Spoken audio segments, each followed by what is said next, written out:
खेसारी पवन के झगड़ा में राहुल गांधी ने दिया है बहुत ही बड़ा बयान। तो दोस्तों आप लोग चैनल पे पहली बार आए हैं तो चैनल को सब्सक्राइब कर लीजिएगा और वीडियो को एक लाइक कर दीजिएगा। तो दोस्तों आपको बता दें कि राहुल गांधी ने बहुत ही बड़ा बयान दिया है और बोले हैं कि हमारा भी बाल सफेद हो गया है।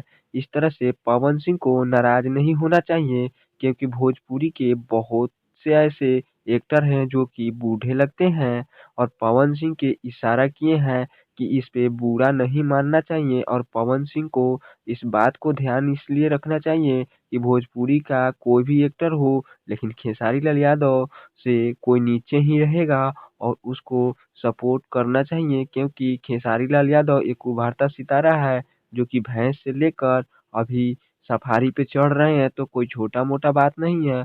हालांकि ये छोट मोट बात है, क्योंकि बूढ़ा तो कहने के लिए दर्शकों का प्यार है, इसलिए आपको बूढ़ा भी बोल सकते हैं। तो इस तरह से बुरा नहीं मानना चाहिए। और आप लोगों का क्या कमेंट है, एक राय जरूर दीजिएगा।